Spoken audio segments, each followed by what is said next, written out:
Биринчи радионун оо толкунунда актуалдуу маек, микрофондо Гүлжан Каражанова. Саламатсыздарбы, урматтуу радиочулар. Өлкө жарандарына укуктук кеп кеңеш берүүнүн 10 күндүгү башталды. Иш-чараны Юстиция министрлиги уюштурууда. Министрликтин колдоосу алдында өтүп жаткан декаданын максаты кыргызстандыктарга укуктук жардам көрсөтүү, калктын аялуу тобунун укуктук корголуусунун деңгээлин жогорулатуу, жарандардын укуктарын, эркиндиктерин жана мыйзамдуу кызыкчылыктарын ишке ашырууга көмөк көрсөтүү болуп саналат. Декаданын алкагында социалдык, үй бүлөлүк жана башка маселелер боюнча мамлекеттик орган кызматкерлери акысыз кеңеш берет.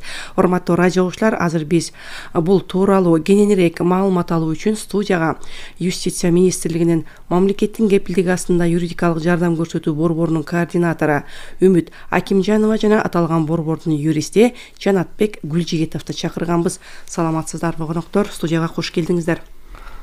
Саламатсыздарбы? Саламатсыздар. Үмүт Жолдошбековна, мындай иш-чара биринчи жолу өтүп жатпаса керек. Мурдагылары кандай өттү эле, бул жолку менен кандай айырма болууда? Негизи эле жогоруда себебин атап өттүк, дагы кандай бир башка себептер болуп жатат? Мындай ушул калкты бекер укуктук жактан көмөк көрсөтүү, жардам берүүдө калктын өзүнөн кайрылуу болдубу, же бир дагы бир юридикалык сабаттуу болуу зарылдыгын көрсөткөн бир жагдайлар болуп атабы? Кепти алгач мына ушундан баштасак. Саламатсыздарбы дагы бир жолу.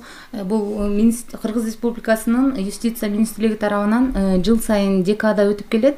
Бул декада 10 декабрь бүткүл дүйнөлүк адам укугун коргоо күнүнө карата уюштурулат. Бул декаданын негизги максаты болуп, бул мамлекет кепилдеген юридикалык жардамды координациялоо борбору жөнүндө негизги маалыматты таратуу болуп эсептелинет. Ушундай борбор бар, ушундай орган бул муктаж болгон юридикалык жактан, укуктук жактан муктаж болгон адамдарга жардам көргөзө алабыз. Ушул максатта, ошондой эле калк арасында укуктук жактан аң сезимин көтөрүү максатында уюштурулуп келет. Бул биринчи жолу өтүп жаткан жок, туура? Жок, жыл сайын. Ошондо качандан бери? 2016 жылдан бери өтүп келатат. Демек, мыйзам кабыл алынгандан баштап, Ооба. Эми ошо бүгүнкү күндө өлкө аймагында канча ушундай борборлор иштеп келүүдө? Мисалы үчүн сиздерге кайрылган жарандарга эле жардам көрсөтүлөбү? Мындай кимдин укугу кандай бузулуп жатса, мындай башка бир мамлекеттик органдар менен дагы биргеликте иш алып барасыздарбы? Бүгүнкү күндө республика боюнча 34 акысыз юридикалык жардам көрсөтүү борборлору ачылган. Бул декада бүткөндөн кийин деле бул бардык аймактарда ушул борборлорго кайрылып, муктаж болгон адамдар жардам алып, юридикалык кеп кеңеш ала алышат. Жана буга чейин да алып келишкен. Дагы мындан кийин дагы 10дон ашык борбор, акысыз юридикалык жардам көрсөтүү борборлору ачылат деп пландаштырылууда. Эми бул жерде бул 10 күндүктүн алкагында эле акысыз кеңеп кеңеш берилеби? Башка учурларда кандай болот? Башка учурларда биздин борбор Жибек жолу 381 3-катта жайгашкан.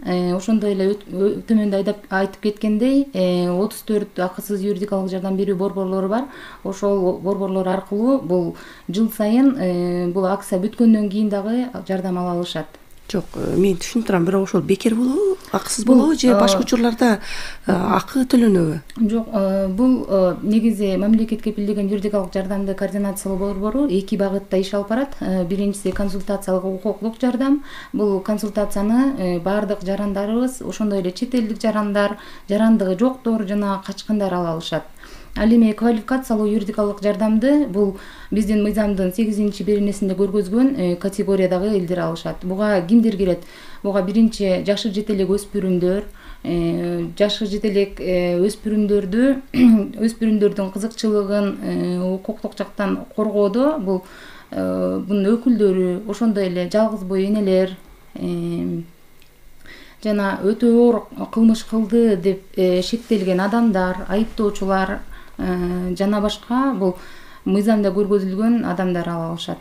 Бул биринчи кезектеги жардамдарды, Бул квалификациялуу юридикалык жардам деп коет. Мындай жөнөкөй тил менен айтканда, мамлекеттик бекер адвокатты кимдерге дайындай алабыз? Ушул 8-берененин негизинде ушул 8-беренеде көрсөтүлгөн адамдар ала алышат. Негизинен эле мына ушул жаралган кайрылуу маселе боюнча, кайсы маселе боюнча биздин жарандар сиздерге көп кайрылышууда, активдүүлүк кандай болуп атат, мындай динамика болуп атабы? Негизинен укуктук жактан муктаж болгон адамдар өтө көп, бизге көп кайрылышат. Бул эң биринчи очередь бул балдардын укугу боюнча, алимент боюнча, ошондой эле жөлөк пул кайсы учурда ала алам, менин жаш балдарым бар, жолдошум иштебейт, өзүм иштебейм, кандай эмненин негизинде алам, мен ала аламбы, менин 4 балам бар, 5 балам бар, ушул сыяктуу суроолор. Жана ошондой эле мен алиментке бердим эле, соттун өкүмү чыккан, а бирок ошол соттун чечимин аткарбай атат, кандай кылсам болот, же жолдошум башка чет өлкөгө чыгып кеткен, эмне кылсам болот, мен мамлекеттин эсебинен жардам ала аламбы, жана ошондой эле мага ким жардам бере алат деген кайрылуулар көп болот. Башка дагы мүлк боюнча, мурас боюнча бул укуктук жактан, баардык жактан муктаж болгон адамдар кайрылышат. Кеп кеңешler берилеби же андан ары бир соттук иштерге да катышуу мүмкүнчүлүктөрүңүздөр барбы? Албетте, биз эгерде мыйзамга туура келсе, биз ошол эле күнү арыздын негизинде бизде реестрде турган адвокаттардын графиги бар. Ал жакта жарандык иш боюнча график өзүнчө, ал эми кылмыш иши боюнча өзүнчө графиктин негизинде кайсы адвокат дежурный болсо, кайсы райондо, ошол боюнча биз адвокатты ошол эле убакта дайындап бере алабыз. Мындан сырткары мына ошол кеп кеңеш берүүдө лекцияларда окутулат экен. Туура, бул кимдерге окутулуп атат? Же баары эле катыша берсе болобу каалагандар? Бул көбүнчө жогорку окуу жайда окуган студенттерге болот. Ошондой эле биз адвокаттарды дагы жыл сайын закондорго өзгөрүү кирип жатпайбы? Ошол боюнча жана наркотик боюнча, балдардын укугун коргоо боюнча тренингдер өтүп турат биздин реестрде турган адвокаттарга. Ошонун негизинде биз сертификат алышат. Сертификаттын негизинде бул балдар боюнча өзүнчө график бар. Балдардын укугун коргоодо, жашы жете элек балдар боюнча тренингдер жыл сайын өтүп турат. Урматтуу радио окуучулар, актуалдуу маек уктуруусу ушул тапта түз эфирде жүрүп жатат. Кандай юридикалык жардамдар керек сиздерге? Биздин түз байланыштагы телефон номерлерин эскертип койсок, 39 21 90 жана 39 19 33 номерлери аркылуу чалсаңыздар, студияда юристтер отурат, балким адвокаттын кызматы керектир. Байланышсаңыздар болот, жооп берилет. Эми Жанатбек Нурдинович, иш чаранын алкагында мисалы сиздин кызматка зарылдык жаралгандар болуп жатабы? Болсо кайсы маселе боюнча сиз мына ушундай укуктук жардам бере алдыңыз же болбосо сот иштерине катыша алдыңыз? Өйдө айтып кеткендей, бизге адвокаттардын реестри бар. Ошол ар бир айда ар бир жактоочу өзү бир айда бир күндө өзүнүн кызматын кылат да. Ошол күндө мисалы кандай бир арыздар түшсө, эгерде координатор өзүнүн чечими менен адвокатты коштосо, анда биз уже ошол ишти алып барабыз. Ал жакта жарандык иштер, административдик иштер, кылмыш иштер, ар кандай оор иштер бар, оор эмес иштер бар, үй бүлөлүк иштер бар. Ошонун баардыгын биз баягы изилдеп чыгып, эң биринчи эле ошол укуктук маалымат берип, укуктук маалыматтын ичине консультация кирет, анын ичинде баягы арыздар, даттануулар жана баягы укуктук мүнөздө башка документтерди түзүү, процесстик документтер бар да, мисалы доо арыз түзүш керек жарандык иштер боюнча, кылмыш иштери боюнча мисалы көрсөтмөлөрүнө даярданыш керек, кандай көрсөтмө бериш керек, туура көрсөтмө берилбей калса анын да жыйынтыгы баягы туура эмес болуп калышы мүмкүн да. Ошондуктан биз ар дайым ошо жактоочулар кызмат кылып келебиз. Ошол кимге кандай жардам керек болсо, мисалы жеке адвокаттардай эле ошол эле сапатта туура баягы консультация берип, ишти аягына чейин жылдырабыз да. Өзүңүздүн тажрыйбаңыз ушул. Биздин тажрыйбабыз боюнча мисалы көп эле жарандык иштерге катыштык. Мисалы доо арыз берип, өндүрүү боюнча, үй бүлөлүк мисалы иштер боюнча, никени жараксыз кылуу боюнча, балдарды алып берүү боюнча, алимент өндүрүү боюнча көп эле иштерди алып барып, ошол жакшы жыйынтыкка келдик. Ошо бизге кайрылган биздин адамдар баардыгы жакшы жыйынтыкка келишти да. Мисалы үчүн адвокаттар десек, ушу жактоочулар болгондо бир гана өзүңүздөрдүн процесс жүрүп жатканда кардарыңыздардын гана укугун коргойсуздарбы? Кээде ошол кардар өзү дагы туура эмес кадамдарга барып калышы мүмкүн. Андай учурда кандай болуп калат? Мисалы үчүн сиздер эми баягы юристтерсиздер, укуктук жакшы. Кардардын ар кандай иштери болот. Туура кадам кылганбы, туура эмес кадам кылганбы, ал ишт материалдар менен далилденет, көрсөтүлөт. Ошондуктан ар бир кардарга өзүнчө өзгөчө мамиле кылыш керек да. ар бир иштин алкагын көрүш керек.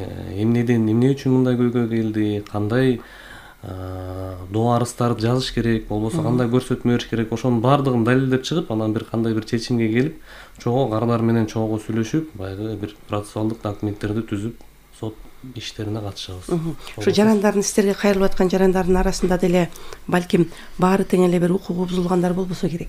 Адвокат жардамды сурагандардын арасында бир жогоруда мен айтып өттүм, абийирсиз адамдар да болуп калышы мүмкүн да. Мына ошондойдо алардын сунушун четке каккан учурларыңыздар болдубу? Жок, андай болбойт. Ким кайрылса баарына жардам. Кардардын эң биринчи көйгөйүн угуш керек. Анан кийинки маселе кандай укуктук көйгөй турат, ошону да караш керек да. Анан процессуалдык жагын караш керек, материалдык жагын караш керек. Баягы кайсыл беренени ачыш керек, кайсыл кандай процессуалдык документ түзүүнүн өзүнүн процедурасында биринчи кардардын сөзүн угуш керек да. Кандай болду эле, эмне болду эле, эмне маселе болуп атат. Ошондуктан кардардын ою эң биринчи биз үчүн, адвокаттар үчүн андан мындай өйдө турат да. 2016 жылдан бери иштеп атса, мына быйыл 2021 жылы 4-5 жыл болуп калды. Мына ушундай бекер дейлиби, акысыз дейлиби, укуктук кеңеш алып жаткан жарандардын ошол иши кандай чечилип жатканына дагы мониторинг жүргүзүлдүбү? Мисалы үчүн анализдер эмнени көрсөтүп атат? Ким кандай бүгүнкү күндө маселеси чечилип калды, кимдин кандай? Бүгүнкү күндө бизге кайрылган адамдар өтө көп. Бул декаданын негизинде дагы эл арасында кеңири маалыматтар алып, дагы көбөйөт. Бул мониторинг жүргүзүлөт. Бирок менин жанымда азыр так маалымат жок.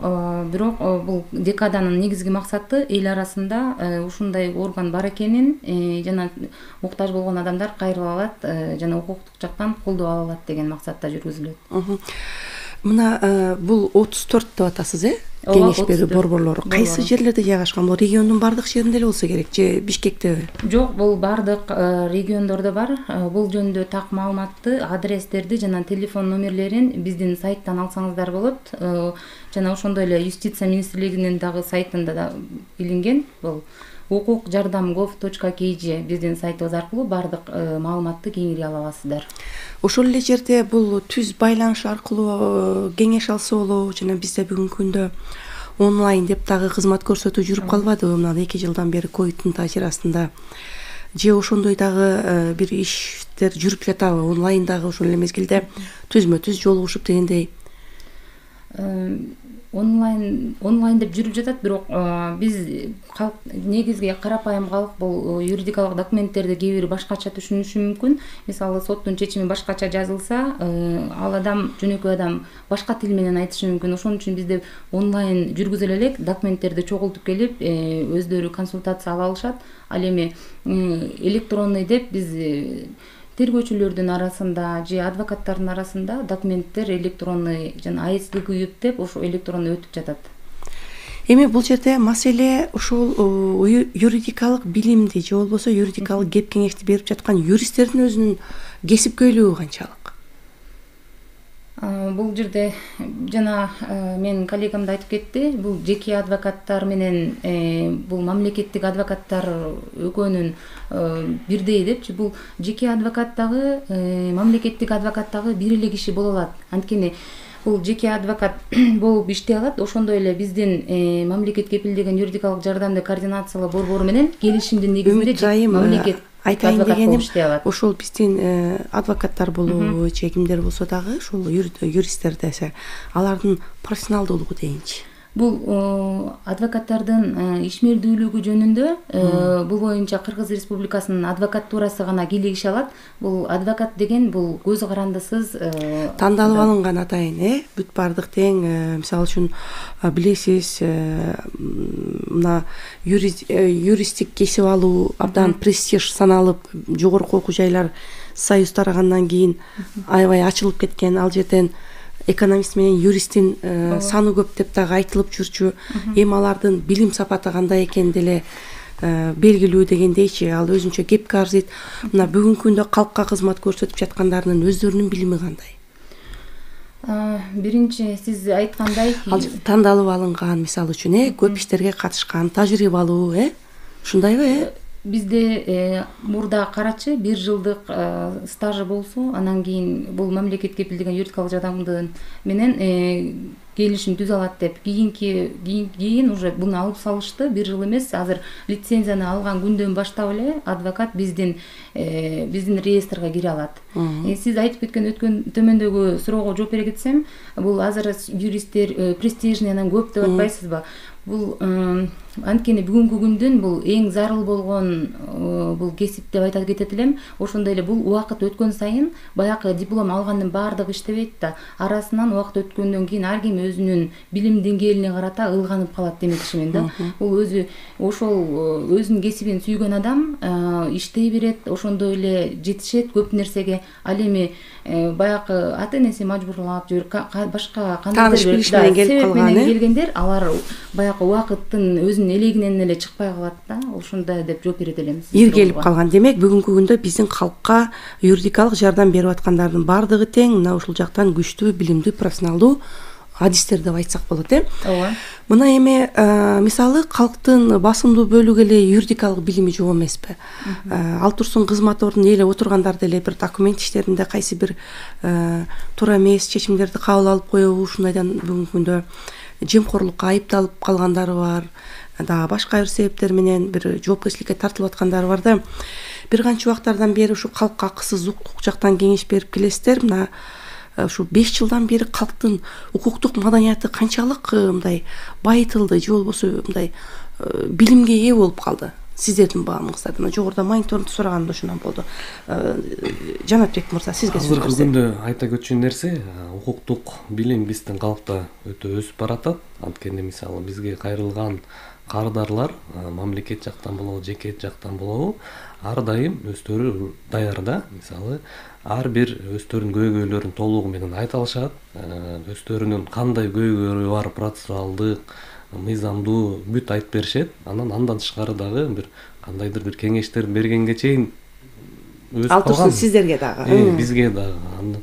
Мисалы айтышат да, мындай арыз жазсак мындай болуп калышы мүмкүн, мындай кылсак деп ушундай көп угабыз да биз. Ошондуктан мен айта көчкөн нерсе, азыр биздин калктын укуктук билими көтөрүлүп баратат. Анткени баягы күнүгө эле ар кандай сотторго катышып, сот иштерине катышып, ошо ар бир биздин ошо жарандардын бир калп айтпасам бир экинчи, үчүнчү адам сот иштерине катышкан да. Ошондон улам баягы практика болот экен, тажрыйбасы жакшы. Ошондуктан алдыда мен ойлойм бизде мына укуктук билим дагы өсө берет, андан дагы алда өсөт.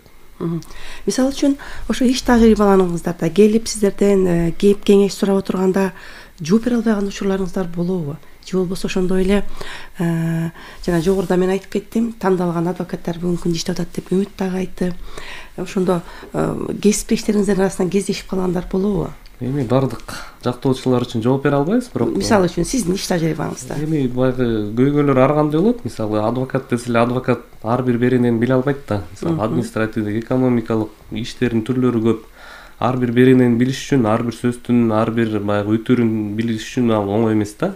Бирок эң негизгиси баягы көйгөйдү билиш керек да. Эң түп маңызын билиш керек. Кандай кадамдарга барыш керек, кандай процессуалдык документтер даярдаш керек, кайсыл жакка кайрылыш керек, ошонун баарын билиш керек да. Ошондуктан бизде андай кезиккен эмес. Мына мисалы үчүн бүгүнкү күндө 1 декабрдан баштап 3 кодекске өзгөртүү киргизилди эле, күчүнө кирди. Бул боюнча дагы кабардар болушуңуздар керек. Мисалы ошол эле айып жанагы жоруктар, бузуулар, эреже кодекстерине өзгөртүүлөр киргизилип атпайбы? Бул менен канчалык өзүңүздөр таанышсыздар? Азыркы жаңы бекитилген кодекстер чынын айтканда биздин элге өтө жакшы жардам берип жатат азыркы күндө баштап. Анткени эмнеге? Мисалы мурда эски кодекс боюнча тараптардын макулдашуусу боюнча иш кыскаруусу саналуу эле беренелер менен болчу да. Азыркы жаңы кодекстер менен бүт анча оор эмес кылмыштар кыскарылат тараптардын макулдашуусу менен. Ал бир. Экинчиден, мурдагы кодекстер боюнча баягы пробациялык баяндама берилип, пробациялык көзөмөлгө кое беришчү да. Мисалы айыпталуучуларды кое берип аткан маалда ал бирине анча оор эмес кылмыштарга гана кирилчи. Азыркы жаңы кодекстер 10 жылга чейин пробациялык көзөмөлдү дайындоого соттун укугу бар. Ошондуктан бул баягы оор кылмыштар боюнча дагы эгерде жабырлануучу макул болсо, эгер иштин баягы маңызы туура келсе, айыпталуучуга жагымдуу болсо, анда сот ошо пробациялык баягы көзөмөлдүүгө кой бере алат да. Бул баягы жөнөкөй тил менен айтканда условный срок деп коет. Элде условный срок камалбай, шарттуу түрдө. Шарттуу түрдө ошо условный срок берилип, 1 жылдан 3 жылга чейин анча оор эмес кылмыштарга, оор кылмыштарга 3 жылдан 6 жылга чейин ошондой пробациялык көзөмөлдүү берилип атат. Ал биз туура деп эсептейбиз жактоо тараптан. Анткени биздин элде мисалы көп шылуундук, уурулук, көп кылмыштар кезик болгондо, эгерде жабырлануучу тарап кой бергиле, камабагыла, чыксын дегенге карабай эле сот аргасыз баягы мыйзамдын талабына баш ийип камап салчу да. Ошондуктан азыр жаңы кодекстер бир топ эле жеңилдик берип атат. Андан тышкары дагы айып пулдары дагы жаза катары төмөндөдү. Мисалы мурда 260 миңден айып пул төлөй турган болсо, азыр 100 миңге түшүп калды, мисалы кээ-бирки беренелер боюнча. Ошондуктан биздин баягы элдин шартына жараша бул кодекстердин кирүүсү абдан туура деп эсептейбиз жактоочу катары. Эми ошол кылмыштуулуктун санына канчалык таасир бериши мүмкүн? Кылмыштуулук сандын эң түп маңызын түшүнүш керек да. Мисалы жабырлануучу ички иштер органдарына кайрылып атат, мисалы. Кайрылып, мисалы, чара көрүп бериңиздер, камап бериңиздер дейт. Бирок алар жабырлануучулардын бир эле талабы бар да. Кылмыш иш менен келтирилген зыянды толтуруп берүү. Көбүнчө эле кылмыш ишиндеги мисалы зыянды толтуруп берсе, кама деп деле сурабайт жабырлануучулар. Көбүнчө өздөрүнүн баягы алдатылган же урдалган акчасын берсин болду дейт да, мисалы. Эски кодекстер ошо көрүп атасыздар, ошо эгерде жабырлануучу кой бер деп жатса дагы мыйзам талап берчи, камалсын депчи. Ошондуктан азыр мисалы мен ойлойм, эгерде жабырлануучу тараптар өздөрүнүн баягы зыянын алса, кылмыштан келтирилген, анда кылмыштуулук деле аз болот. Анткени бүт айыпталуучулар түшүнөт да. Мисалы эгерде мен бирөөнү алдасам же бирөөдөн урдасам төлөп бериш керек экен деген институту абдан жакшы иштеп баштайт да. Бул ошол адамдын ар биринин өзүнүн аң сезимине дагы байланыштуу болсо керек. Туура. Ошол эле мезгилде жана оор кылмыш кылгандар же экономикалык кылмыштар деп айталычы, ошол эле мезгилде булар өзү кылмыш жоопкерчиликке тартылыш керек. Төлөп бергенден сырткары. Туура, азыркы жаңы кодекстер боюнча ошол экономикалык кылмыштар боюнча ал жерде көрсөтүлгөн, ошол эми ар кайсы беренелерде ар кандай көрсөтүлгөн, бирок ошол коррупция беренелери оорулоту да. Анткени мурдагы кодекстерде тергөө менен макулдашуу деген институту бар эле, азыркы кодексти алып салды. Буну эми туура эмеспи биз айта албайбыз азыр. Муну эми баягы көрөбүз да, практика көрсөтөт. Үмүт, сизге бир сурообуз да. Мына бүгүнкү күндө акысыз кеңеш берүү же болбосо жардам көрсөтүү борборлорунда укуктук кеңешти кимдер ала алат? Укуктук кеңешти бул баардык жарандар ала алышат. Төмөндө айтып кеткендей, жарандыгы бар адамдар, жарандыгы жок чет өлкөлүктөр, ошондой эле качкандар да ала алышат кеп кеңеш. Ошо чет өлкөлүк жарандар болгондо кайрылгандар болуп атабы? Эмне боюнча кайрылып атышат алар? Чет өлкөлүк жарандардан да кайрылуу түшөт, бирок көп эмес. Бул документтер боюнча жана башка суроолор боюнча түшүп турат. Акыркы учурларда ошо чет өлкөлүктөрдү тоноп кеткен учурлар да болуп атат, Ошондой учурлар менен да кайрылып аткандар болсо керек. Ооба, кайрылышат. Алар кайрылбаса дагы бул тергөөдөн буларга адвокат керек деп бизге кат жөнөтүшөт. Ошол каттын негизинде биз адвокат жөнөтөбүз. Эми жеке юристтер менен биздин дагы убактыбыз соңуна чыгып бараткандыгын биздин режиссердун белгисин каалап айтып жатабыз. Эми сиздер кыскача кандай бир калкка бир өзүңүздөрдүн чакырыгыңыздар бар эле? Мына ушул 10 күндүктүн алкагында деги эле мына ушул акысыз кеңеш берди, кимге кайрылып кандай жардам ала алса болот? Кыскача өкүңүздөрдүн. Эми биринчиден кеңеш берсек, укуктук билимди көтөрүш керек. Ар бир укуктук катнашка кирип атканда, мисалы бүт процессуалдык, материалдык жактарды ойлонуш керек. Эртеңки күндө көйгөйлөр болобу, болбойбу, ошонун баарын карап, укуктук билимди көтөрсөк, эч кандай бизде Анан сөзсүз түрдө сиздердин кызматты пайдаланышы керек, Ар дайым ооба, биз даярбыз. Эшик ачык. Эшик Телефондор иштеп атат. Биз ар дайым элге кызмат кылып, укуктук жардам берүүгө даярбыз. Үмүт.